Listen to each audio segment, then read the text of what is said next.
அனைவருக்கும் வணக்கம். நான் உங்கள் 5ஆம் தலைமுறை ஜோதிடர் ராம்குமார் ராஜேந்திரன். நம்ம இன்னைக்கு பார்க்க போகிற தலைப்பு மகர ராசி அன்பர்களுக்கு உங்களுடைய ராசிக்கு 3ஆம் வீடான மீன ராசியில் செவ்வாய் மற்றும் சூரியன் ஆகிய 2 கிரகங்களுடைய இணைவு மங்களாதித்ய ராஜயோகம் என்று அழைக்கக்கூடியது. இது ஏப்ரல் மாதத்தில் நடைபெறவிருக்குங்க. சுமார் 18 மாதங்களுக்கு பிறகு இணையக்கூடிய இந்த நிகழ்வு. சூரியன் ஒருவருக்கு நிர்வாகத் திறமையும் தலைமை பண்பு வகிக்கக்கூடிய யோகத்தை தரக்கூடியவர். செவ்வாய் ஒருவருக்கு தைரியத்தையும் தன்னம்பிக்கையும் துணிச்சலையும் தரக்கூடியவர். ஆக இந்த 2 கிரகங்களுடைய இணைவு இந்த மங்களாதித்ய ராஜயோக காலகட்டங்களில் மகர ராசி அன்பர்களுக்கு தங்களுடைய வாழ்க்கையில் எந்த விதமான அற்புதங்கள் மற்றும் மேன்மைகளை தரப்போகுது அப்படிங்கிறத இந்த காணொலியில் தெளிவாகவும் துல்லியமாகவும் பார்க்கலாங்க. நம்ம சேனலை ஃபஸ்ட் டைம் பார்க்குறவங்களா இருந்தால் சப்ஸ்கிரைப் பண்ணிக்கோங்க.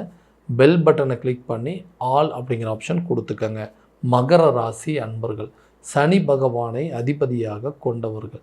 தைரியத்திற்கும் துணிச்சலுக்கும் தன்னம்பிக்கைக்கும் காரணகர்த்தா என்று அழைக்கக்கூடியவர். அதே நேரத்தில் எந்த ஒரு செயலையும் செய்யும்போது அது துணிச்சலோடு செய்து முடிக்கக்கூடிய நபர்கள் இந்த மகர ராசிக்காரர். தன்னுடைய வாழ்க்கையில் எல்லா விஷயத்தையும் தன்னுடைய சொந்த உழைப்பாலும் சுய முயற்சியால் மட்டுமே செய்து முடிக்கக்கூடிய நபர்கள் இந்த மகர ராசிக்காரர். யாருடைய தயவும் எப்போவுமே இருந்ததில்லை. தனக்கு ஒரு விஷயம் சரின்னு பட்டதுன்னா அதை எப்படியாவது செஞ்சு முடிக்கணும்னு சொல்லி வாழ்க்கையில் மிக மிக பெரிய போராட்டங்களை செய்யக்கூடிய நபர்களும் இந்த மகர ராசிக்காரர்கள் தான். எல்லாமே கரெக்டாக தாங்க இருந்ததுன்னு எந்தெந்த விஷயங்கள் நடக்கக்கூடாதுன்னு நினச்சனோ அது எல்லாமே இன்றைக்கி நடந்துருச்சு. எது நடக்கணும்னு நினச்சனோ அந்த விஷயங்கள் எதுவுமே இன்றைக்கி நடக்கலை. மனசுக்கு பிடிச்ச ஒரு விஷயம் கூட சரியான விதத்தில் நடக்க மாட்டேங்குது. நான் ஒன்று நினைக்கிறேன், அது வேறு விதத்தில் நடக்குது. எதுவுமே என்னால் சரியாக யோகிக்கவே முடியாத அளவுக்கு சூழ்நிலைகள் இருக்குது. பண ரீதியாகவும் மன ரீதியாகவும் நிறைய பிரச்சனைகளை சந்திக்கிறேன். இந்த பாதிப்புகள் எப்போ தான் தீரும் அப்படின்னு யோசிக்கிறவங்களுக்கு கண்டிப்பாக இந்த வரக்கூடிய காலகட்டங்கள் இந்த மங்களாதித்ய ராஜயோக காலகட்டங்களில் தொழில் ரீதியாக இதுவரைக்கும் இருந்து வந்த தடைகள் அப்படிங்கிறது முழுமையாக அகலுங்க. தொழிலில் நிறைய மாற்றம் பண்ணுவீங்க. தொழிலில் எந்தெந்த விதத்தில் வளர்ச்சிக்கு உண்டான பலன்கள் இருக்குதோ அந்த முயற்சிகள் எல்லாம் எடுப்பீங்க. பணம் ரீதியாக நல்ல ஒரு மேன்மை அப்படிங்கிறது இருக்குங்க. எல்லா விஷயத்திலும் அதாவது உங்களுடைய பண தேவைகள் அப்படிங்கிறது பூர்த்தி ஆகுங்க. விபரீத ராஜயோக காலகட்டங்களில் பணம் குவியக்கூடிய யோகங்கள் அப்படிங்கிறது இருக்குங்க. திடீர் அதிர்ஷ்டங்களை உருவாக்கக்கூடிய ஒரு காலகட்டங்கள் அப்படின்னே சொல்லாங்க. எண்ணில் அடங்காத அளவுக்கு உங்கள் கையில் பணம் புழக்கம் நடக்கக்கூடிய ஒரு காரணம் அப்படிங்கிறது இந்த காலகட்டங்களில் உருவாகும். ஸோ அப்போ தொழிலில் நல்ல இம்ப்ரூவ்மெண்ட் இருக்குங்க. நல்ல ப்ராஃபிட்டாக இருக்குது. இது வரைக்கும் நஷ்டத்தில் போய்ட்டு இந்த பிஸ்னஸ் கூட லாபத்தில் கொண்டு போகும். தொழிலில் உங்களுக்குன்னு ஒரு தனித்துவம் இருக்கும். அதை பயன்படுத்தி பார்ட்னர்ஷிப் மூலமாக இருந்து அந்த பிரச்சனைகள் எல்லாத்தையும் தீர்த்து அந்த விஷயத்தை நல்ல ஒரு லாபகரமான சூழலில் கொண்டு போகிறதுக்கான வாய்ப்புகள். தொழில் ரீதியாக வெளியூர் மற்றும் வெளிநாடு சார்ந்த பயணங்களை மேற்கொள்ளக்கூடிய ஒரு காலகட்டம் அப்படிங்கிறதே சொல்லலாங்க. வேலை அப்படிங்கிறது ஒரு கரெக்டான ஸ்டேஜில் கரெக்டான விதத்தில் அமையணுங்க. அந்த வேலை சரியான விதத்தில் அமையலை அப்படின்னா நம்ம எவ்வளோ கஷ்டப்பட்டாலுமே அது பலன் இருக்காது. ஏன்னா கஷ்டப்படுறது நிறைய சம்பாதிக்கிறது அந்த பணம் மொத்தம் செலவினங்களுக்கு தான் சரியாக போகும், கடன் அடைக்க தான் சரியாக போகுமே தவிர அந்த வேலையில் எந்த ஒரு விதத்துலேயும் லாபம் அப்படிங்கிறது இருக்காது. ஸோ ஒரு வேலை நல்லபடியாக செஞ்சுட்டு இருந்தால் அந்த வேலையை திடீர்னு விட்டுட்டு வர மாதிரி ஒரு சூழல். ஸோ புதுசாக வேலைக்கு கிடைப்பதற்கான வாய்ப்புகள் இருக்குது அப்படின்னு கேட்டிங்கன்னா கண்டிப்பாக உங்களை தேடி புதிய வேலை வாய்ப்புகள் கட்டாயம் வரப்போகுதுங்க. நிறைய நாளைக்கு முன்னாடி ரொம்ப வருஷத்துக்கு முன்னாடி இன்டர்வியூஸ் எல்லாம் கூட அட்டன் பண்ணியிருப்பீங்க. அந்த வாய்ப்புகள் உங்களுக்கு இப்போது கிடைப்பதற்கான ஒரு சூழல் அப்படிங்கிறது இருக்குங்க. வேலையில் இருக்கும்போது உங்களுக்கு ஒரு ப்ரமோஷன் அப்படிங்கிறது இல்லைங்க, ஒரு சேலரி இன்க்ரிமெண்ட் அப்படிங்கிறது இல்லாமல் இருக்குது. ஒரு இடத்துலேருந்து இன்னொரு இடத்துக்கு மாறக்கூடிய ஒரு காலகட்டங்கள் அப்படிங்கிறது இருக்குங்க. ஆனால் அது எதுவுமே சரியான விதத்தில் என்னால் அமைச்சிக்க முடியல. எல்லாமே தடையாகவே போயிட்டுருக்குங்க. தைரியமாக ஒரு அடி எடுத்து வைக்க முடியல. வேறு ஒரு வேலைக்கு போகலாம் அப்படின்னு நினச்சா இருக்கிற வேலையை தொலைச்சிருவோங்கிற பயத்தில் அடுத்த இன்டர்வியூ கூட அட்டன் பண்ண முடியாத அளவுக்கு சில ஒரு பயத்திலேயே எல்லாத்தையும் விட்டுறாங்க. ஸோ அந்த நிலைகள் அப்படிங்கிறது மாறும். புதிய வேலை வாய்ப்புகள் உங்களை தேடி வரும். ஒரு வேலையிலேருந்து இன்னொரு வேலைக்கு முயற்சி எடுக்கும்போது அந்த வேலையும் உங்களுக்கு கிடைக்குங்க. நீங்கள் வேலை செய்கிற இடத்துல ஒரு சேலரி இன்க்ரிமெண்ட்டோ இல்லை ப்ரொமோஷன் அப்படிங்கிறதெல்லாம் கட்டாயமாக இந்த காலகட்டங்களில் நிச்சயமாக உங்களுக்கு உருவாகக்கூடிய ஒரு தருணமாக இருக்க போது வேலை ரீதியாக வெளியூர் மற்றும் வெளிநாடு சார்ந்த பயணங்கள் அப்படிங்கிறது மேற்கொள்வீங்க. ரொம்ப நாளாக வேலை இல்லாத நபர்களுக்கு புதிய வாய்ப்புகள் கிடைக்கும். வீட்டில் வேலைக்கே போக வேண்டாம்னு கூட நிறைய பேர் சொல்லியிருப்பாங்க. ரொம்ப வருஷத்துக்கு முன்னாடி நல்லா வேலை பார்த்துருந்துருப்பீங்க. இப்போ மறுபடியும் ஒரு வாய்ப்பு கிடைச்சா வேலைக்கு போகலாமே அப்படின்னு யோசிக்கிறவங்களுக்கு இது ஒரு பொன்னான காலகட்டங்களாக இருக்கும். கண்டிப்பாக நீங்கள் புதிய வேலை வாய்ப்புக்கு போகிறதுக்கான சான்சஸ் அப்படிங்கிறது இருக்குங்க. திருமணம் ஆகாத நபர்களுக்கு திருமணம் சார்ந்த சில முயற்சிகள் அப்படிங்கிறது இருக்குங்க.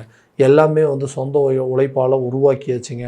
ஆனால் நமக்கு திருமணம் அப்படிங்கிற விஷயம் மட்டும் கால சூழ்நிலைகள், நம்மளை சுற்றி இருக்கிறவங்க, நம்மளுடைய பெற்றோர்கள், நம்மளுக்கு ஆப்போசிட் பார்ட்னர், இது எல்லாமே கரெக்டான விதத்தில் அமையணும்.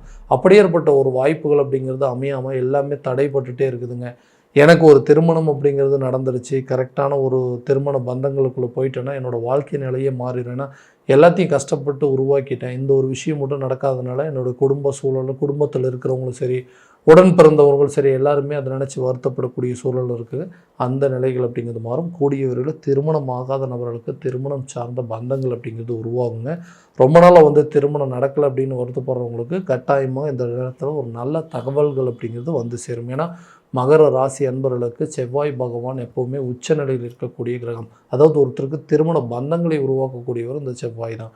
அப்படியேற்பட்ட ஒரு கிரகம் 3ஆம் இடத்துல தைரியஸ்தானத்தில் பலமாக இருக்கும்போது கட்டாயமாக நீண்ட நாள் தடைகள் நிவர்த்தியாகும்.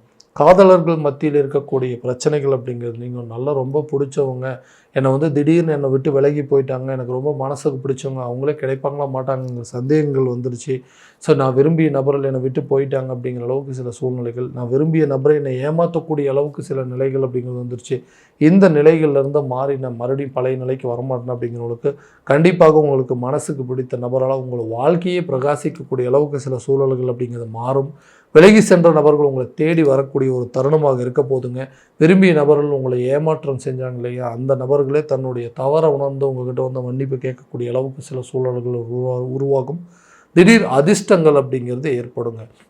அடுத்ததாக கணவன் மனைவிக்கிடையே இருக்கக்கூடிய கருத்து வேறுபாடுகள் அப்படிங்கிறது முழுமையாக நீங்கி அவங்க 2 பேரும் ஒன்றா சேர்ந்துட்டு இந்த இருக்கக்கூடிய பிரச்சனைகள், 3ஆம் நபர்களுடைய தலையீடுகள் எல்லாத்தையும் விலக்கிட்டு தன்னுடைய வாழ்க்கை நிலையை மாற்றி அமைத்துக் கொள்ளக்கூடிய தன்மையை கொண்டவர்கள். ஸோ இதனால் தேவையில்லாத நபர்களுடைய பேச்சுக்களை கேட்டு குடும்பத்துக்குள்ளே தேவையில்லாத அடிக்கடி சண்டை வந்துட்டுருக்கும். அந்த நிலைகள் மாறும். நிறைய பேர் டிவோர்ஸ் வரைக்கும் போயிருப்பாங்க. கடந்த 7 சனி காலகட்டங்களில் கணவன் மனைவிக்கிடையே பிரிவுகள் வந்து டிவோர்ஸ் வரைக்கும் போய் 2 பேரும் ஒருத்தருக்கு ஒருத்தர் வேண்டான்னு சொல்லி விட்டுட்டு போன சூழ்நிலை இருந்திருக்கும். அந்த நிலைகள் மாறும். ஏன்னா திருமணம் அப்படிங்கிற ஒரு பந்தம் இந்த லைஃப்குள்ளே ஏன்டா வந்தோம் அப்படிங்கிற அளவுக்கு யோசிச்சுட்டு இருந்தால் திடீர்னு ஒரு லைஃப் வந்து அப்படிங்கிறது ஸ்டார்ட் ஆச்சுங்க. தன்னை தேடி ஒரு உறவுகள் அப்படிங்கிறது வந்துச்சு. தான் ஒரு உறவு முறையை தேடி போனுங்க. அந்த லைஃப் எல்லாமே நல்லபடியாக போய்ட்டு வந்து திடீர்னு அதுவுமே என்னை விட்டு விலகி போயிடுச்சு. ஸோ நெருங்கிய நபர்கள் என்னை விட்டு விலகி போயிட்டாங்க, விரும்பிய நபர்கள் என்னை விட்டு விலகி போகக்கூடிய சூழ்நிலைகளில் ஏற்பட்டுச்சு.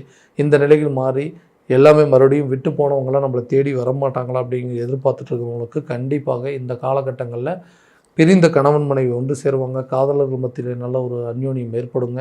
அதே நேரத்தில் விட்டு போன உறவுகள் தங்களை தேடி வரக்கூடிய ஒரு தருணமாக இருக்க போதுங்க. ரொம்ப நாளாக வந்து குழந்தை இல்லாதவங்களுக்கு கூட இந்த காலகட்டங்களில் குழந்தை பாக்கியம் அப்படிங்கிறது ஏற்படுங்க.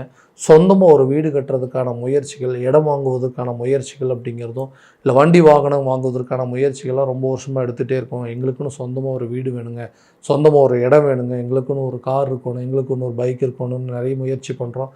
அந்த முயற்சிகள் எல்லாமே வந்துட்டு பார்த்திங்கன்னா தடைப்பட்டிருக்கு. ஒரு பேங்க் லோன் அப்ளை பண்ணாலும் சரியான விதத்தில் கிடைக்க மாட்டேங்குது. கூட இருக்கிறவங்களே வந்துட்டு இப்போதைக்கு என்ன நீங்கள் அங்கே ஏன் போய் இருக்க போகிறீங்க, எங்கள் கூடவே இருங்க, ஏன் இந்த பழைய வீட்டில் உங்களால் இருக்க முடியாத, ஏன் வாடகை வீட்டில் இருக்க முடியாதுன்னு சொல்லி நம்மளுடைய முயற்சிகள் எல்லாத்தையும் தடை பண்ணிகிட்ருக்காங்க. அந்த தடைகள் அப்படிங்கிறது அகலம். உங்களுக்குன்னு சொந்தமாக ஒரு இடம் வாங்குவீங்க, சொந்தமாக ஒரு வீடு கட்டுவீங்க, வண்டி வாகனங்கள் வாங்குவதற்கான சில முயற்சிகள் இந்த காலகட்டங்களில் கண்டிப்பாக ஒரு நல்ல பலன் அப்படிங்கிறது கொடுக்குங்க. ஆடம்பர தேவைகள் அப்படின்னு சொல்லக்கூடிய, அத்தியாவசிய தேவைகள் அப்படின்னு சொல்லக்கூடிய சில பொருட்களை, வீட்டுக்கு தேவையான பொருட்களை வாங்கி மகிழக்கூடிய ஒரு காலகட்டம் அப்படின்னு சொல்லலாம். ஆரோக்கிய ரீதியாக இருக்கக்கூடிய பாதிப்புகள் படிப்படியாக விலகுங்க. உங்களுக்கு விருப்பப்பட்ட மாதிரி சில மருத்துவ முயற்சிகள், மருத்துவ முறைகளை மாற்றி அமைக்கக்கூடிய ஒரு காலகட்டங்கள். ஸோ இது மூலமாக உங்களுக்கு நீண்ட நாட்களாக இருக்கக்கூடிய பிரச்சனைகள் அப்படிங்கிறது தீரும். ஹெல்த்தில் நல்ல ஒரு இம்ப்ரூவ்மெண்ட் இருக்கும். ஆரோக்கியமான தூக்கங்கள், அதே மாதிரி கடுமையான உடற்பயிற்சிகள் மூலமாக உங்களுடைய பாதிப்புகள் எல்லாமே உங்களை விட்டு விலக போகுது.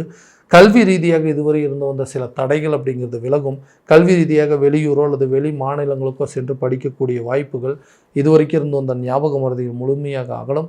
கல்வி ரீதியாக இதுவரை இருந்து வந்த வீண் விரயங்கள் அப்படிங்கிறது தீர்ந்து நீங்கள் விருப்பப்பட்ட துறையில் படிப்பதற்கான வாய்ப்புகள், நீங்கள் ஆசைப்பட்ட கல்லூரியிலையோ ஆசைப்பட்ட ஸ்கூல்லையோ போய் படிக்கிறதுக்கான நிலைகள் அப்படிங்கிறதெல்லாம் வருங்க. அதே டிபார்ட்மெண்ட்டில் படித்து முடிச்சுட்டு அதே டிபார்ட்மெண்ட்டில் வேலை கிடைப்பதற்கான சூழல் அப்படிங்கிறதெல்லாம் கண்டிப்பாக இருக்கும். அதே நேரத்தில் அரசு துறை, அதாவது அரசு சம்மந்தப்பட்ட அதாவது வேலைக்காக வந்து நிறைய பேர் எக்ஸாம் எழுதிட்டு இருப்பீங்க. அந்த எக்ஸாமு கண்டிப்பாக இந்த காலகட்டங்களில் ஒரு நல்ல ரிசல்ட் அப்படிங்கிறது கொடுக்கும். அந்த துறையில் நீங்கள் வேலை கிடைப்பதற்கான வாய்ப்புகள் அப்படிங்கிறது இந்த காலகட்டங்கள் உருவாகும். நீண்ட நாள் கடன் பிரச்சனைகள் அப்படிங்கிறது உங்களுக்கு தீருங்க. ரொம்ப நாள் தேவையில்லாத ஒரு கடன், அதாவது தேவைக்காக தான் வாங்கினேன், ஆனால் மற்றவங்கெல்லாம் பார்த்து எதுக்கு தேவையில்லாமல் கடன் வாங்கினேன்னு சொல்லி நம்மளையே வந்து குறை சொல்கிற மாதிரி ஆயிடுச்சு.